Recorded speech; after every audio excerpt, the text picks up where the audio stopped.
বেঁচে আছে লাবণ্য। অবশেষে দুর্ঘটনা থেকে লাবণ্যকে উদ্ধার করে বাড়ি ফিরিয়ে আনলো সাক্ষ্যদীপ। হ্যাঁ বন্ধুরা, আমরা এমনটাই দেখতে পাবো অনুরাগের ছোঁয়া ধারাবাহিকের আগামী পর্বগুলোতে। সোনারূপা তাদের মা বাবাকে বিবাহবার্ষিকীতে সারপ্রাইজ দেওয়ার জন্য খুব সুন্দর করে আয়োজন করে। সবাই তো আনন্দে মেতে ওঠে, কিন্তু উর্মি ও রত্না চক্রান্ত করতে থাকে রূপার বিরুদ্ধে।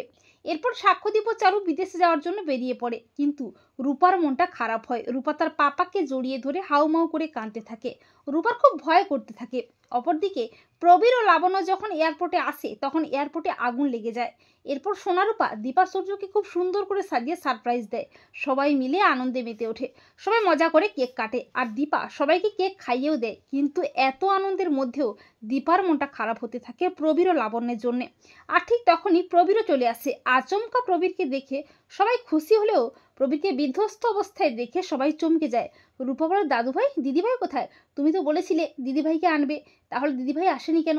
দীপা অস্থির হয়ে বলে, বাবা মা কোথায়? সূর্য বলে, বাবা তুমি মাকে কেন নিয়ে এলে না? দীপা বলে, বাবা বাবা কি হয়েছে, আপনাকে তো বিধ্বস্ত লাগছে কেন?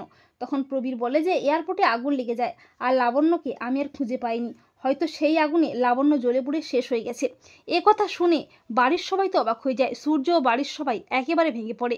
দীপা বলে, না না, এটা হতে পারে না, মায়ের কিচ্ছু হয়নি। সূর্য তো পাগলের মতো হয়ে যায়। রূপা বলে, না না, এটা সত্যি নয়, আমার দিদিভাইয়ের কিচ্ছু হয়নি। আর ঠিক তখনই সাক্ষ্যদীপ ও চারু হাজির হয় লাবণ্যকে নিয়ে। সাক্ষ্যদীপ চিৎকার করে বলে, তুমি ঠিক বলেছো জয়ী বেটা, তোমার দিদিভাইয়ের কিচ্ছু হয়নি, উনি একেবারে ঠিক আছেন। লাবণ্যকে দেখে সবাই চমকে যায়। রূপা বলে, দিদিভাই? দীপা বলে, মা মা আমি জানতাম তোমার কিচ্ছু হতে পারে না।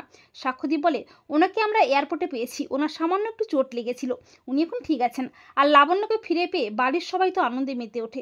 তো বন্ধুরা, তোমরা এটাই চাও তো যে লাবণ্যর জন্য কোনো ক্ষতি না হয়, আর লাবণ্যর জন্য ফিরে আসে তার বাড়িতে, তার পরিবারের মানুষদের কাছে? কমেন্ট করে এক্ষুনি জানিয়ে দাও তোমাদের মতামতটি।